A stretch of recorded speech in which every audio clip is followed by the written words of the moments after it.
morning, everybody, and welcome to Living Astrology with Janet Hickox. Here just a moment or so late as time got away from me this morning. But welcome to Living Astrology. Sit back and relax with your cup of coffee or your tea, and let's chat about what is happening in the stars above today.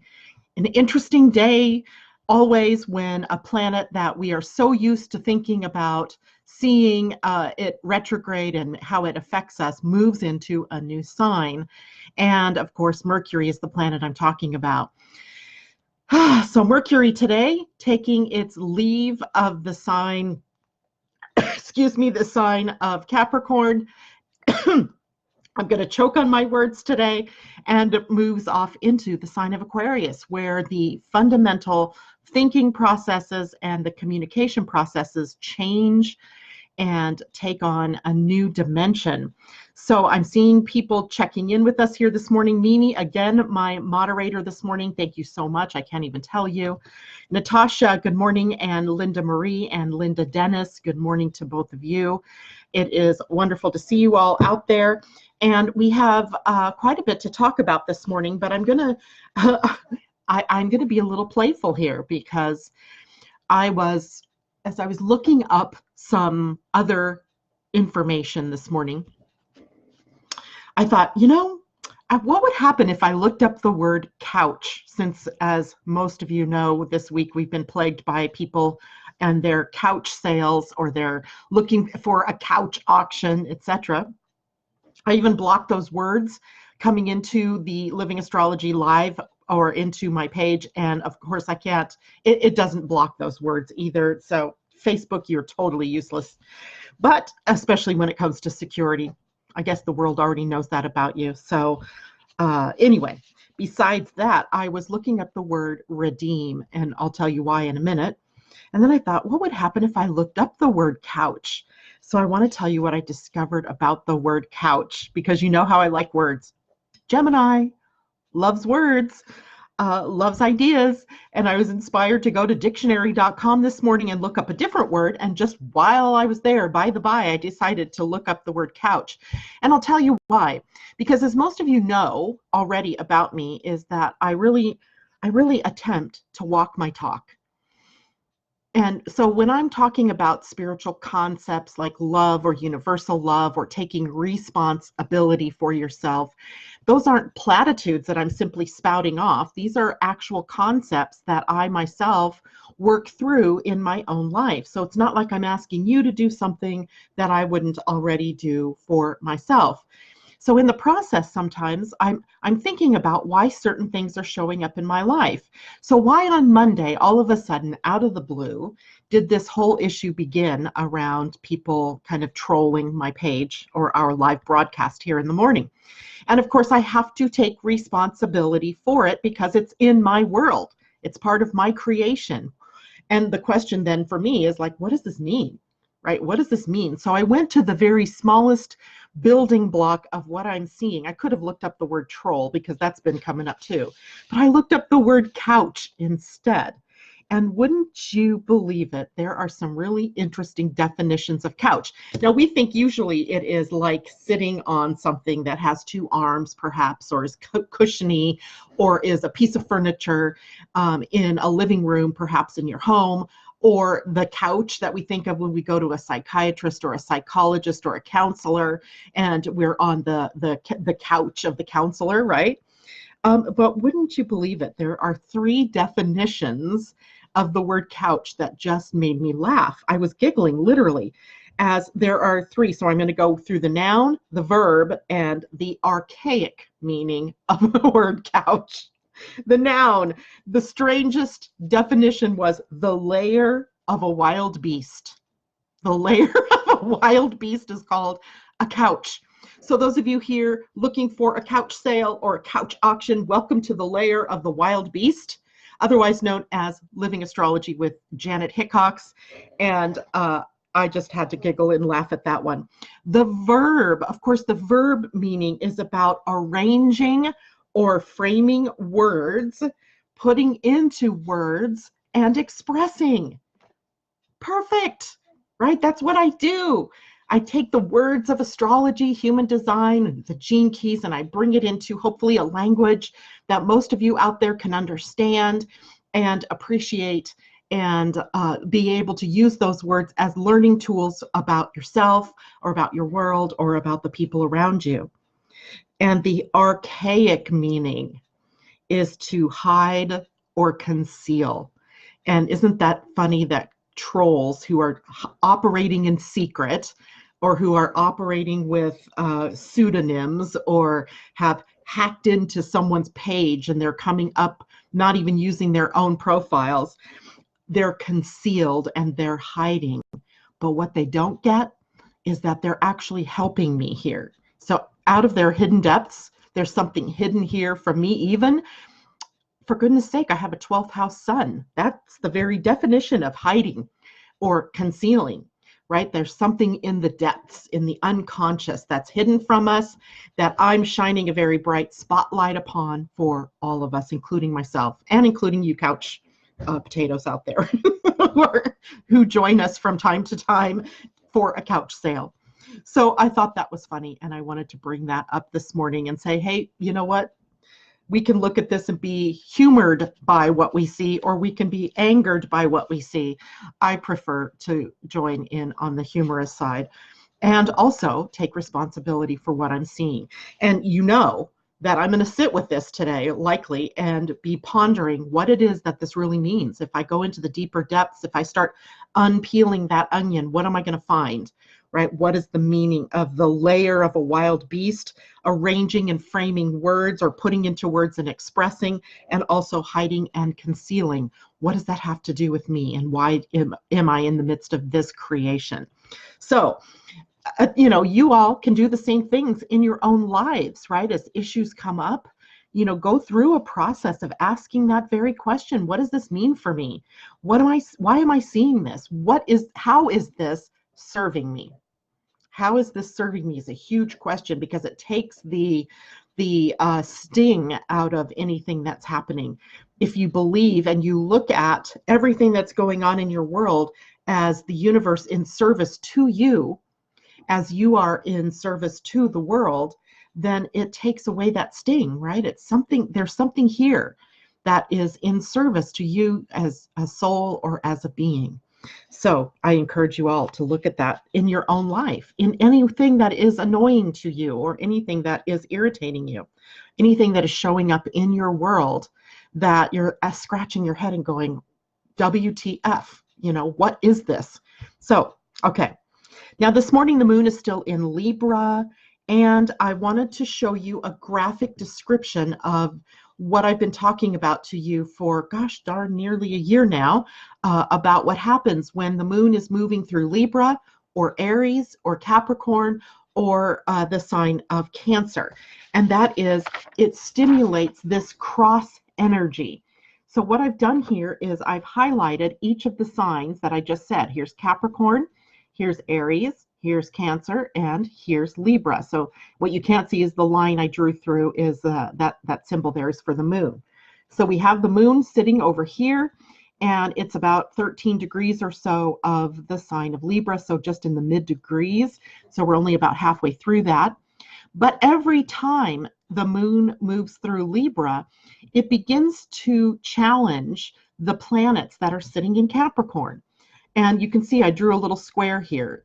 If we were looking at this as a geometric shape, what we would see is this is a right angle, and a right angle is 90 degrees. And oh, by the way, don't forget, I also went to school and got a degree in science. My background is biology and chemistry and environmental science. So I like to bring both science concepts and the metaphysical in together when we're working, because it creates a new whole, right? It creates a new story that makes much more sense when we look at it in the context of everything that we know, and not just one thing, one subject that we know. So as we look at this, then we know that the square, which is what this is called in astrology, when you have a 90-degree angle, the relationship between the planets then is a square. Now, as we go through the day today, as 13 degrees gives way to 14 and 15, and finally up into the 20s, where we have our planets Pluto, Saturn, and the Sun, then we're going to be moving into that challenging energy, right? And what we've been being challenged to do is to rebuild, restructure, reform. And I brought up another word for us today, and that word is redeem. So I want to take a look at this redeeming energy, and then also realize that Libra is across from Aries. And although there's no real challenge to Aries going on today, it's still a part of that entire cycle of energy that's moving through. And later in the day, then, as we look at Eris, who is at 23 degrees in a square to Pluto and Saturn, we will have the moon in an opposition to Eris, the goddess of discord, the divine feminine, coming back roaring with her new energy and her newfound strength and her new voice. And so we have that energy. And then we also have Cancer in a square to the moon this morning, right? Cancer energy, the north node, our destiny, moving into much more nurturing and empathetic and compassionate energy, and in a square to the moon in Libra, asking us to make sure that we're not overcompensating somehow emotionally in our relationships. Okay, so I hope that makes some sense to you all and helps you kind of visualize what is happening. I mean, certainly when we look up at the sky, we only see a certain percentage of the sky. We're not seeing the whole of the way the Earth sits in the field of the sky. We're only seeing a part of it. So this helps hopefully for you to identify and visualize how these planets and points are coming together to create the energies that we are experiencing on the planet right now. Let's see, we've got Mimi as my mini-me. I love it. Allison, good morning. Marissa, good morning. Debbie Hedden, good morning. And Allison says, good morning, everyone. Jacqueline Lopez, hello. Great to see you. And Dusa, good morning. Beautiful day to you as well. And Debbie says, love that you did that. I think the word is what you're talking about, right? Amy Moore, good morning. Asa, good morning. Marissa says, my phone meeting was rescheduled for this evening. I feel less tired today, so that worked out. That's so cool. And Asa says, love and light, beautiful ones. Jacqueline, could it be giving you a new way to search for Sabian words for the degrees? Well, there's something interesting, right? Because I love words. And we're going to be playing with some words in a little bit about our move of Mercury into Aquarius. And what I did was I sort of deconstructed the gates in your human design, or the gene keys in your gene keys, that the planet Mercury will be sitting at from now until its retrograde, which is coming up, guys, in February. It's on its way, or at least the shadow of its retrograde begins February 1. So get ready, right? It's coming. And this time, while Mercury is in Aquarius, gives us some insight, perhaps, through the words that we can find in the gene keys in the human design chart. So we'll be talking about that. Great idea, Jacqueline. Marzina, good morning to you. Jacqueline says, love it. That was my weakest subject when I was in school. Teresa Weigel, good morning. And Angela, good morning to you. I don't see any of our trolls this morning. Maybe they've given up. I love it. I shouldn't say, I'm not going to, harm myself here. Let's just hope and pray they've given up. They've done their worst, right? Just in case, though, I have not my no couch sale sign. So if you see me put that up, it's because those trolls are back. So let's look then a little bit deeper. First, let me ask you a question. What is out of balance in your life? That is where the moon is today. That is the lesson the moon seems to be bringing up for us all today. Are you out of balance somehow in your relationships? Are you out of balance somehow in your health, in your career, in your finances, in what you're learning about, or in how you're expressing yourself? There's many different places in the chart that we could say, maybe you're all work and no play, or maybe you're all play and no work. That hardly ever happens, though. So what is out of balance in your life? If you just sat back and became very objective and looked in on your life, what would you see, right? Would you see that there are, things that are working in harmony, and then you come to this one sticking point and it's out of harmony, and the question then is, what is out of balance?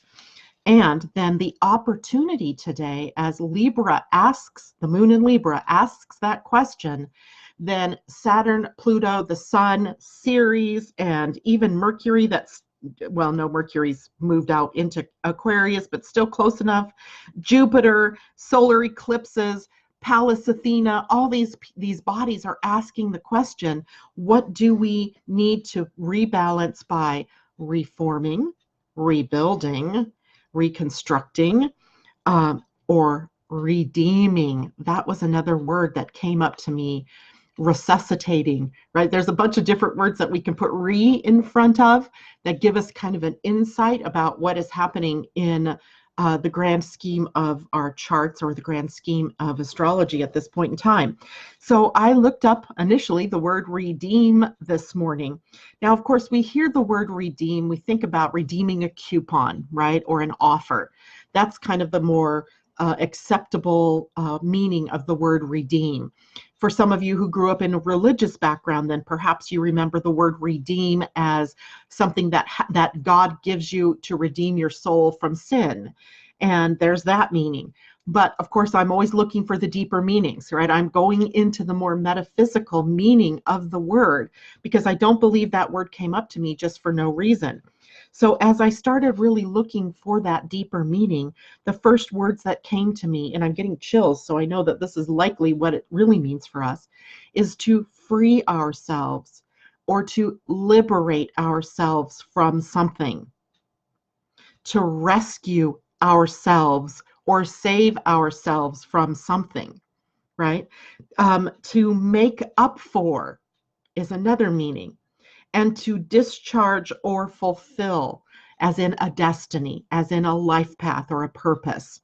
So redeem, as a word that we can use in this grand scheme of things that we're talking about, or that we're experiencing in the world right now, is about basically freeing ourselves, right? Getting ourselves unburdened, unchained, and liberated. And that made me think of our conversation yesterday with Venus at the gate 55, which is all about freedom, right? When you look at the Gene Keys, do I have my Gene Keys book sitting here? I do.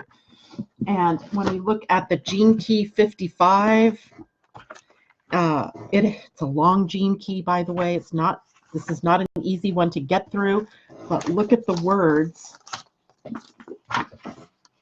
right? The Gene Key words. The gift is freedom, and so is the siddhi, and it comes up out of victimization. So we have the path from victimization to freedom via freedom. It's all about the freedom, baby.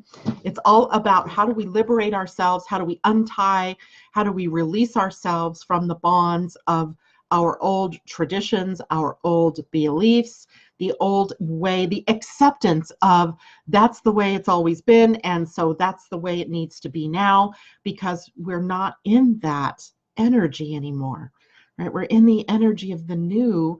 We're moving in a new direction, right? We're moving forward. And to do that, we have to liberate ourselves in some way. And it begins, I believe, with the mind, right? It really begins in the mind. So Mercury now moving into Aquarius begins to help us liberate our minds. I'm going to take a quick peek here at questions anybody might be having. Tell me what you think about those words. Dusa says, I love how you come up with words and create an alchemy. Ooh, alchemy. I love that word, Dusa. Thank you. Relating human design, gene keys, and astrology. Fred Green, the blood of Jesus Christ saves sinners. Thank you very much for your input there, Fred. Crystal Berry, good morning. No, she says good afternoon. Excuse me, Crystal, I'm sorry. I'm in the morning, you're in the afternoon. That must put you in Europe somewhere. Camille says reinvent yet again. And I think, isn't that the possibility?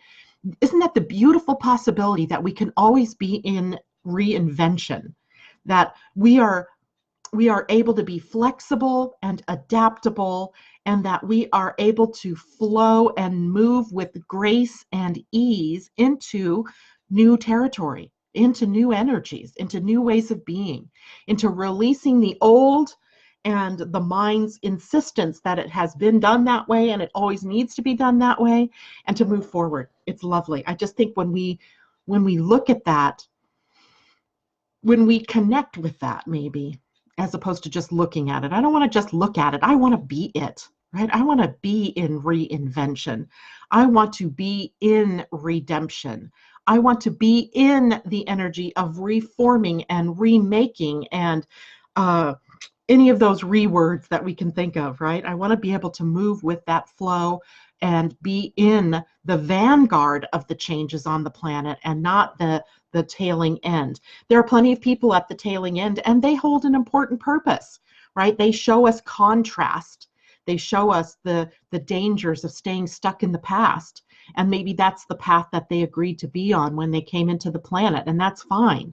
That's fine if that is their path, great. Our path, I believe, and you would be here joining me because this is the same for you. You want to see what more could be, right? What else is there? And be at the front of the pack when it comes to creation of a new world on this planet, of a new reality on this planet. And thank you, Marissa, for replying to Fred for me. Karen Devine, good morning. Amy says, freedom, baby. Yes. It made me think of Austin Powers. Indeed, it did me too. Too funny. I love Austin Powers. Teresa Wiggle, interesting stuff. I wish I could listen to more, but I am working. Take care. Love it, Teresa. But guess what? Every day I take these videos and I turn them into YouTubes. I also post them on Blog Talk Radio, so they become podcasts, because I know not everybody can join me from the 8 to 9 o'clock West Coast time that I am live here on Facebook. So I make it easy for you to find me in as many different ways, in as many different methods that you can to be able to listen. So thank you for joining us, and hopefully you can pick us up later. Colleen says, late, but finally made it. Lovely to see you. And seems like we're having a good morning. Either that or Mimi is working hard behind the scenes. Thank you so much, Mimi. Jacqueline Lopez says, like a rebirth. Exactly. So Mercury moving into Aquarius, Mercury rules the mind, our communication. It is also a planet that we think of in speech, in also our learning, and our teaching. Teaching is a form of speech as well as information. We think of Mercury as the planet of travel, right? Of spreading a message, right? That's the deal with Mercury. It's here to spread a message. What's the message it's spreading in Aquarius? An inventive, turn things upside down and see them from a new point of view kind of message. It is joining of the best of the old with the best of the high potential for the new, and it creates something new in the process. It is you connecting to your genius, whatever that is. When I say the word genius, I would bet a good percentage of you out there think it has something to do with the intellect. It doesn't, right? It doesn't. Genius has to do with what it is that you came here to share as the light, as your light in the world. And that might be through teaching. It might be through beingness. It might be through working with children. It might be through having to deal with health issues. Whatever it is, right? It doesn't take away from your genius, from your brilliance. Genius and brilliance, even though the gate of genius and the gate of brilliance sits on the ajna in your human design, the second center down, where it makes you believe perhaps that it's based on the mind. It's really just the awareness of living true to you. That's how you find your genius, and that's how you find your brilliance. And there's no mistake that the word genius is made from the root word that is also about your genes, right? The genes. And that the gene keys represent the codons in your genes, in your DNA. Coherence. I love it, right? These systems, they interweave with one another. And it really tells you something, that our limited ideas of what it is of the mind, of intellect and intelligence and what all that means, very small, right? Very small. And we need to be bigger, right? We need to make that bigger. The original move of Mercury into Aquarius, so for today and up until, I want to say the weekend, the 19th, is in the gate 60, which if we look at the gate 60 in your human design, I didn't print up a new chart this morning, but let me pull one out. It is a gate that sits on the root center and moves up toward the sacral. So let me pull this out so you can see. So it's right here. Well, I've circled on this one already before. We've used this one. So let's circle it here. So it's the darker circle right here, and the gate 60 right in the middle of the root center, moving up toward the sacral. And it is a gate that can create limitation and restriction. Two words I can't stand, but yet the gate 60 is very, very potent in my own personal human design. It's the idea of following a path and accepting that that path is moving you in a specific direction. And accepting of restriction doesn't mean that you stay in bondage, that you don't change. It just means that you're allowing spirit to show you the way, right? You're in acceptance that there's something higher that's driving this vehicle that you call your body. And when we tap into that wisdom, that spiritual part of ourselves, we find ourselves in the right place at the right time with the right opportunity and the right people for then the sacral to express the energy and move out to other parts of the body. So it's really very interesting as a gate to find Mercury moving there first. Now, Mercury at this gate can create some tension for us and even some restless energy as we may be feeling caught up. Like, I want to get, sometimes, have you ever had this feeling where you just wish you could get out of your body and, fly across the universe, or, that if you have to go someplace, then it's going to be a long drive. Don't you wish sometimes that you could just like get out of your body and fly there, and that your physical being will catch up with you? So here we have to accept that there's this restless energy that's in us, and then that restless energy turns into tension and turns into anxiety when we are overemphasizing the shadow part of this energy, which is literally the energy of restriction or limitation. So it's a conundrum. Boop, boop, right? The conundrum, Mercury in Aquarius, who sees the potential for freedom and liberation, yet we're in this very physical form, and it sometimes feels like we are chomping at the bit, like that racehorse who's stuck behind the gate because the race hasn't started yet. And that's where we get the saying, chomping at the bit, the horse with the bit in his mouth. So the solution is to find new solutions, right, to the old problems, to those old ways of feeling caught or restricted, or the finding new ways of being within the body, within the boundaries of what you find yourself in. So I think what you really find is that literally the prison is of your own making. And even though there may be these boundaries, these constraints or restrictions that appear in the moment, it's what you think about those restrictions and those boundaries that shows you how you're feeling about it. So if you're feeling restricted, and if you're playing the victim role or the martyr role because you feel so constricted, then you're playing into the negative energy here, as opposed to the positive energy that's saying that obviously the path of forward movement must be based in very methodical or step-by-step progression, right? That there's a feeling of being pushed through the eye of the needle here. So it's difficult, but it's not impossible. And it really is all based in how you view what is happening, how you view those restrictions, and how you liberate or redeem yourself from that situation. So Jacqueline, I would love to get the podcast. Yes, Blog Talk Radio every morning, 10 a.m. Pacific time. I blast that out to Blog Talk, which then sends it out as a podcast to Stitcher and iTunes, and I don't even know all the other places that you can find it. And it goes out under Living Astrology. And if you just do a search for it, you'll come up. I'm in season 4, episode something like 400.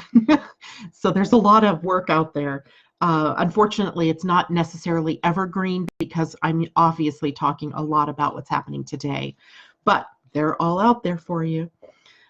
Check Living Astrology YouTube channel. Thank you, Dusa, for bringing that up, because I also post every one of these on YouTube.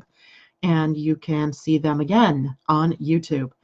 Kristen, good morning. Jacqueline Lopez says that is how I've been going, allowing what comes in, and that's how she found us. Woohoo! Marissa, my gate 3 is defined, but 60 is undefined. Since today they are both defined. And what does that mean? That means you are completing the channel, and the channel 360 is about transformation. It is, get this, you guys are going to love this. The channel 360, which would join then the root center to the sacral center, is a channel about genetic mutation. So often when those two are connected, there are changes going on within us that are not our responsibility, really. It's a genetic thing that is happening within us. And I'm thinking that our power in all of this is about just allowing, maybe sitting in just a 5-minute meditation about allowing more light to come in to your DNA, to transduce that light through your DNA and out into the world, and then let it be the mediator of transformation in your life. So it's often when I see that channel in a chart, you know, in my own chart, by the way, I have that channel. There is a sense there that what has happened is a mutation somewhere in my DNA that has been passed on to my progeny. So then my children might be passing that on to their children and so forth. And it's hard to pinpoint exactly what that might mean, but the changes that I make are affecting the progeny, and then my progeny affecting theirs. So it sort of is a place where we see genetic mutation happening throughout human existence, and not just me as an individual. Hope that helps, Marissa. The fact that it is now being defined fully in your chart doesn't, maybe it means that you yourself are undergoing that genetic mutation, or that you might see how transformation is playing a role in your life as you allow more and more light to come in. So that's the high side of that experience. And for at least the first few days here, we have the opportunity to look at life from that point of view, to see transformation that's happening at that genetic level that we really don't have any power or control over. It's happening. I think years ago, sessions ago, I don't know when, I talked about what I saw as a genetic mutation that was moving through. And I call it, instead of Homo sapiens, which is knowingness, right? Sapien was a word that meant, you know, using the mind, the 2-hemisphere brain. I believe that we're headed to Homo Luminess is what I call it. Other people are calling it other things, but I like Homo Luminess, where we're becoming enlightened, right? So we're carrying more light. And that is a genetic mutation, I believe, that is, again, out of our hands. It is happening. And our role in it is to allow for it to happen, allow for ourselves to engage more of that light energy. And as some of you maybe who are not so scientifically minded, you know, look up the work of Greg Braden, G-R-E-G-G, I believe, Braden, B-R-A-D-E-N. He talks a lot about how light carries information. Light waves or light particles are packets, and in those packets are information that's encoded. And what is it encoded with? Well, it's encoded with the genetics of mutation, of adapting, of evolution. So we're in an evolutionary pulse right now that's moving us forward. I forgot to connect my computer this morning to power. Good thing it dimmed on me, so I knew that I was getting low.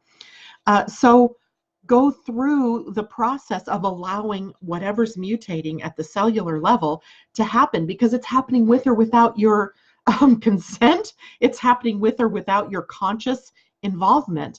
And the best role I see is for us to allow it, and to just visualize that more and more light is bathing your cells and empowering you with healing, with new information, with new codes, if you will, of behavior, new ways to evolve and to become more conscious. So that's what I see is happening with that channel. That's a long way around describing that for you, Marissa, but I hope it makes sense. Monique Alexander, good morning to you this morning. And Jacqueline says, yes, I just explained that to my 18-year-old daughter a few days back. Perfect. And Marissa says, thank you, gave me a chill. It is. This stuff is really kind of chilling in that those chills show you you're on the right track. They're validation bumps, right? We call them goosebumps. I call them validation bumps, that we're on the right track, and that it doesn't mean that we're not going to have our bumps and our bruises during this process, because we will.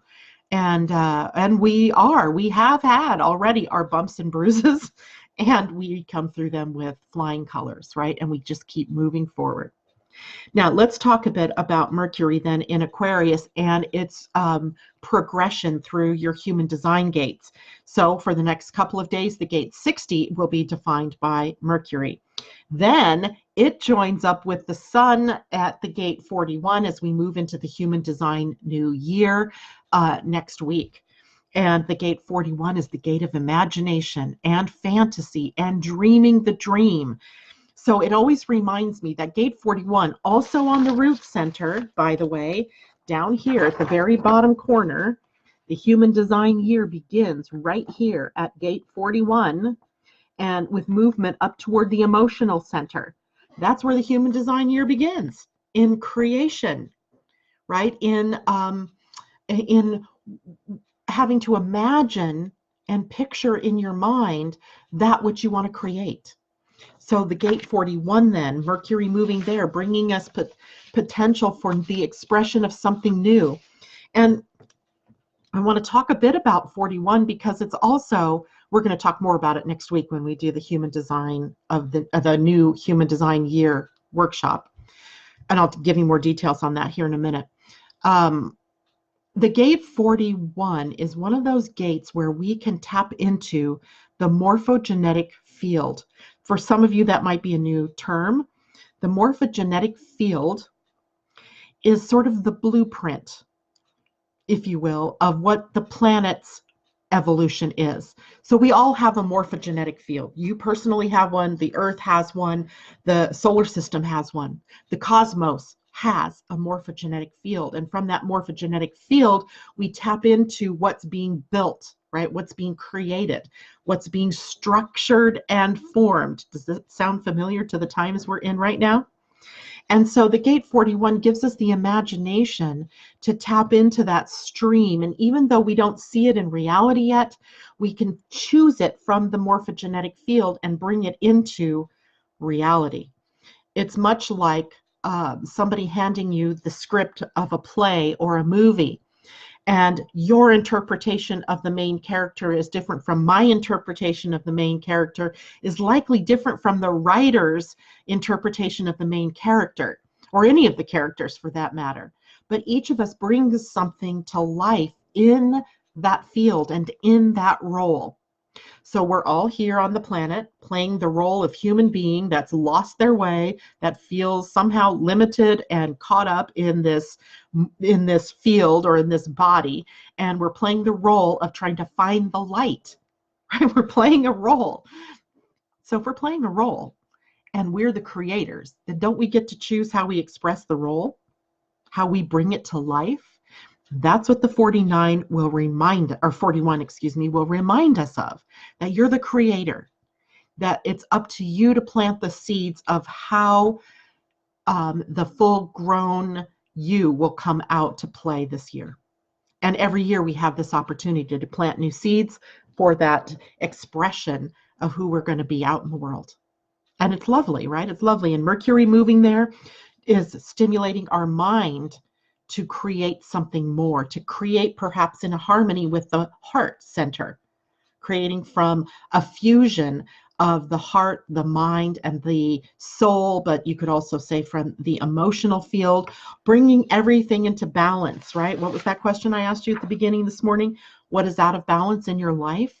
As you bring those things into balance, you get to tap more fully into this very creative energy. Then after the gate 41, Mercury moves into the gate 19, which is also on the root center, moving over toward the emotional center. It is the gate of sensitivity. And there's a psychic awareness here. Some of you will tap in very clearly to what the potential is for this gate. In this gate are the horse whisperers, the dog whisperers, the people who are healers, that are consummate healers, that can, just by reading the morphogenetic field around your body, can pinpoint what it is that's out of balance, what would bring you back into harmony. Maybe it's a vitamin or a thought process or a healing, a physical body healing that you must go through. But the 19 sensitizes us to the unseen realm, right? To what's going on around us, to maybe even being able to see that morphogenetic field in some way, and to be able to tap in and choose consciously from that field what you want your experience to be. Where do you want to go from here? Then we move into the gate 13. That's always a fascinating one because it's the gate of listening. And there's no small amount of forgiveness that goes on here in this gate, because now the gate 13 is up here on the identity center, which is the diamond here in the middle. If it's white, it means you are broadcasting, that you are absorbing identity from around you. And then you take it in and you make it bigger or amplify it and you rebroadcast it. If this is yellow, you are broadcasting your own authentic identity out into the world. Neither one is better or worse. And the gate 13 is right here, and it would move up energy to the throat if it connected to the gate 33. This is also a gate of the story. The story. What is your story? How are you writing your story? And are you willing to rewrite the story, or do you want to keep reading the same story over and over, or experiencing the same story over and over? It's a choice here. And a part of that choice means rewriting the story, but then also forgiving yourself for the time loss that you might feel for having lived in the old story, for not realizing sooner that you were your own creator here. And forgiveness. So Mercury bringing that up.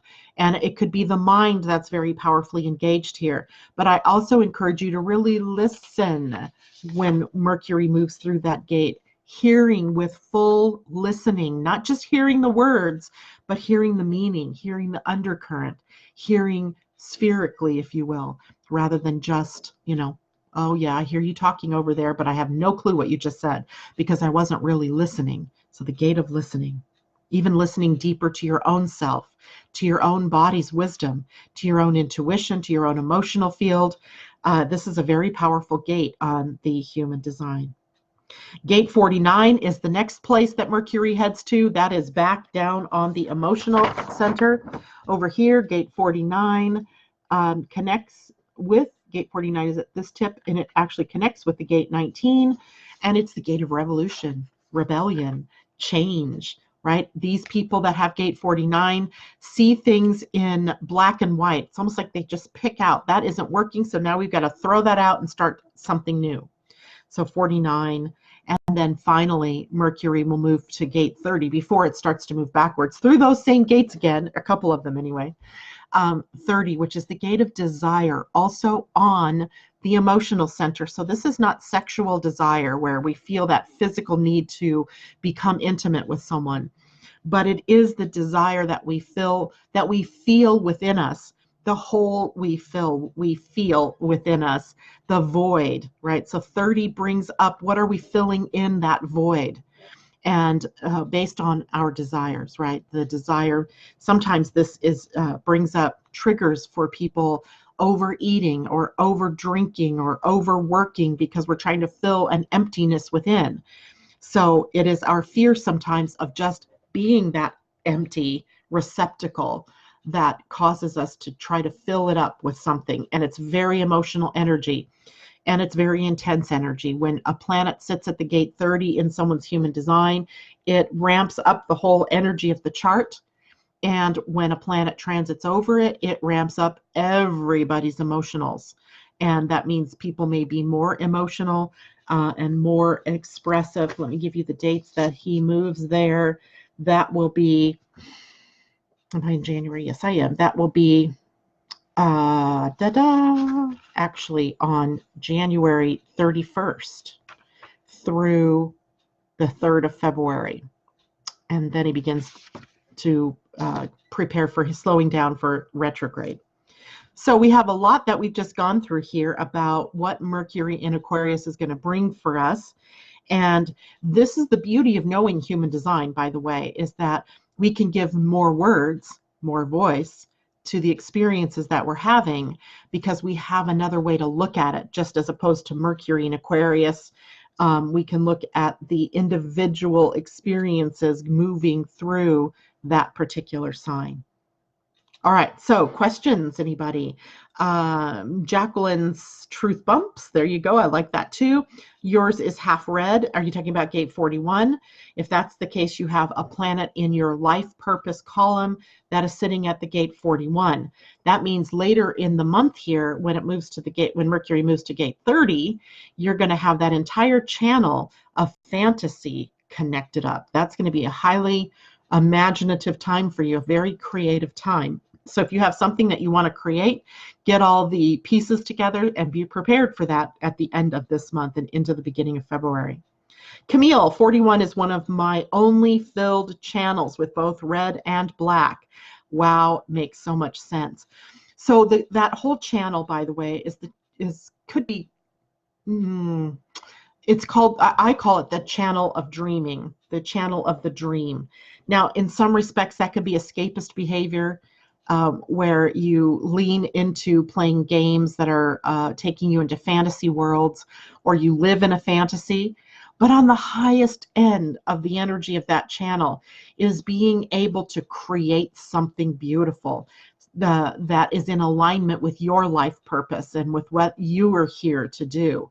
And it means sometimes that you do go into that very low creative place. Remember when the emotional center goes into the low, and we sometimes describe that as feeling melancholy or feeling depressed. But in reality, it's a place of integration and incubation where great new ideas come out when you are at the higher end of that energy wave, and where melancholy takes you into that deeply creative space. So interesting that you have that. Jacqueline saying, yes, hers is yellow. That must mean your identity center is yellow, which means you're broadcasting an authentic identity. Those of you who have it open or white, by the way, and this is the white or yellow diamond in the center of your human design, you people are the ones that have it white, are very intuitive about other people. It's almost like you can see right through someone into the heart of who they are. And it makes you very wise about people. You make great counselors or coaches, great psychologists even, or psychiatrists, as you're able to tap into something that's unspoken, right? You hear the person telling you a certain set of pieces of information, but you're seeing and feeling and tapping into something deeper. So don't feel like just because you don't have an identity based on, whether it's defined or not, that you're missing something, because you're not. You are tapping in to everyone else's identity. So it's like, trying on a new outfit or trying on a costume. And for a moment, you're transported into that character or into that person. And from there, you have a real knowing about what it is they're experiencing. But then when you separate away from that person and their identity, there can be a feeling of loss a little bit there as you're separated. And that's why breakups and so forth for people with an open identity center can be very painful, because when you are, especially if you've been together with someone with a defined identity center and you break apart from that person, you're feeling bereft, like a part of you is missing. So it's really an interesting place, but you're truly not missing anything at all. It just feels that way sometimes. Okay. Jacqueline says, on 49, if the line is half red, what does that mean? It means that you have a hanging gate. And likely then earlier in Mercury's transit through Aquarius, when it sits at gate 19, it's going to fill up that whole channel, which happens to be the channel of love and marriage in human design. But I often think of it as the channel of sensitivity. And it's very far away from the throat center. And there's a real problem that can come up here in that channel, because the 49 tends to see things in black and white. The 19 is super sensitive and can be very vulnerable to criticism.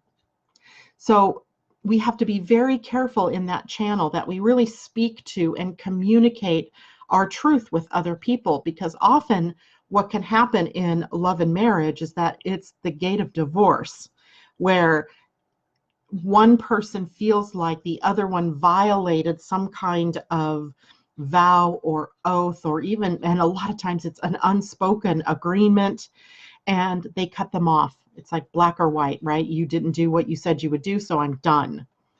Where in the very beginning of a relationship, the communication and why we enter into relationships with clarity over time is so that we can very much communicate what it is that we believe the basis of this relationship is.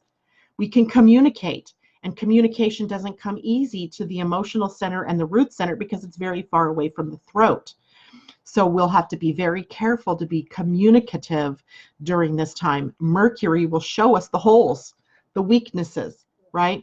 And I sometimes will describe it to people as, when we get married, we say vows, and those vows are about monogamy. But what if you're not in a marriage where you've actually said those vows, but you're in a committed one-to-one relationship? Have you ever spoken out loud that you would be one-on-one with each other and not, wandering around sexually?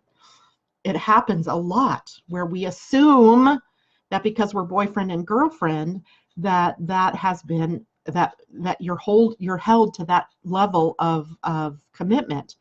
But if you don't speak to it, if it's not stated out there, or a communication where it's not just I state that this is what I expect, but the other person has to communicate as well and agree, then you have something to base your relationship on. Right? So the miscommunication can really happen in that channel when we're not forthcoming with what it is that we're expecting in the relationship, and the other person hasn't spoken to that, and maybe you're going in opposite directions, right? And if you're going in opposite directions, there's going to be problems. So speaking your truth, making sure that if you believe something, that the other person's on board, and making sure that the other person also has an opportunity to speak to what it is that they expect, right? That it's not one-sided. So it's really interesting to see that play out in relationships, especially when one person has it hanging and another person might have the other end hanging, and it comes together and meets in relationship, right? Because then you're bringing two people together who might have completely different ideas about what relationship is all about. Okay. So Jacqueline says, I would say the human lie detector. There's that too. Definitely that. Mary, good morning. Catherine Worcester, good morning. It's great to see you out there. Okay, so let's talk really quickly, because I know we're getting late already, about what the Pleiadian-Earth energy is of the day. And today is 12 breathing. In the Mayan calendar, it was Ike or Eek, which is Ik, which was the energy of the wind, right? The wind. And what is on the wind is mercurial. It is movable. It is changeable. It is here one moment and gone the next, right? So we have the energy today of ideas, of exchange, of inspiring things that are moving through, and the energy of 12 in the, we're close to the last day of the week here. But the energy of 12 is about understanding. It is about looking back over the previous 11 days and looking to see what we've built, right? What are we building, and how do we understand ourselves differently now as opposed to when we first went into the week? And which, by the way, when we went into the week was in self-regulating, right? The energy of self-regulation, which is about being able to cut out what doesn't suit you anymore, and being able to replace that with what really does work, to be responsible for yourself and for your reactions and your creations. So we began the week with the self-regulating energy, and now we're moving into breathing energy, which is the understanding of all of these new ideas and these new concepts. And so we'll see that a lot today. We might find people are pretty fickle today as well, or mercurial, meaning they're changing their minds. You will just have to be understanding that information is moving through at a very fast pace today.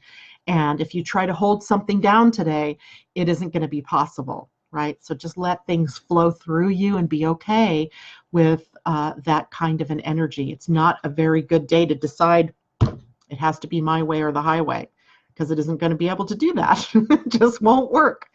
So there's that. Marissa, I have been thinking about how the purpose and definition of a relationship evolves over time and communicating throughout the evolution. And indeed, much like astrology charts can be progressed, and progression means that we see the sort of we see the morphogenetic field for your evolution as a soul through the progression, right? You could progress a relationship and you can progress an individual chart.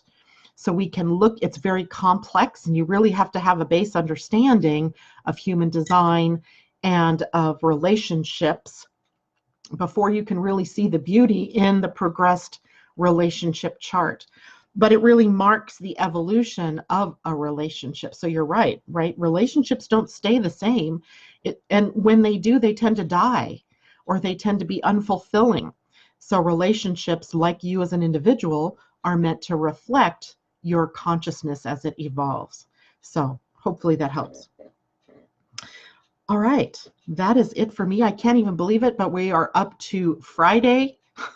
Tomorrow we'll be talking about the weekend and some highlights. We'll do some readings of cards for people.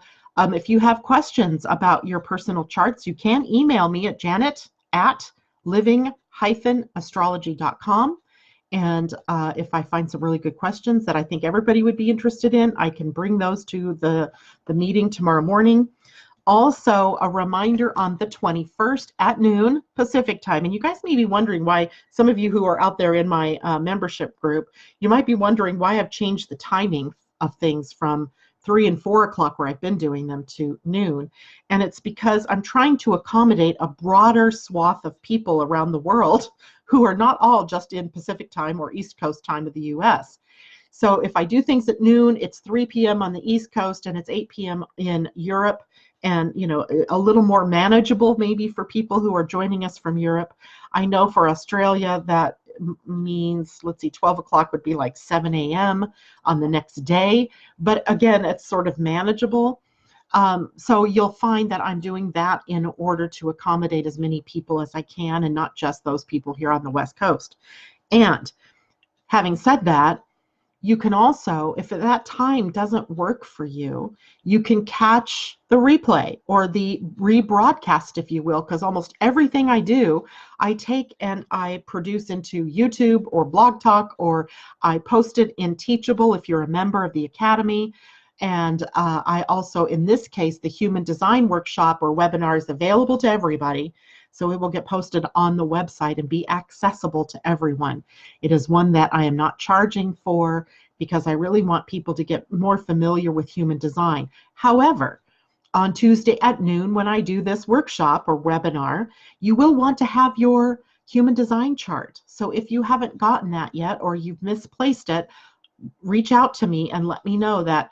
So let me say this: if you've already gotten your human design chart at one point, don't go through the form on the website. Connect with me individually, because otherwise you'll find a message that says you're already a subscriber to this list.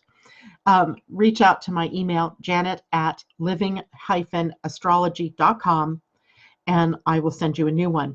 If you're new to the program or you're new to human design, then you also want to go to living-astrology.com and request your human design report and chart, so that you'll have that available for you when we do the broadcast, or even when you see it in the replay.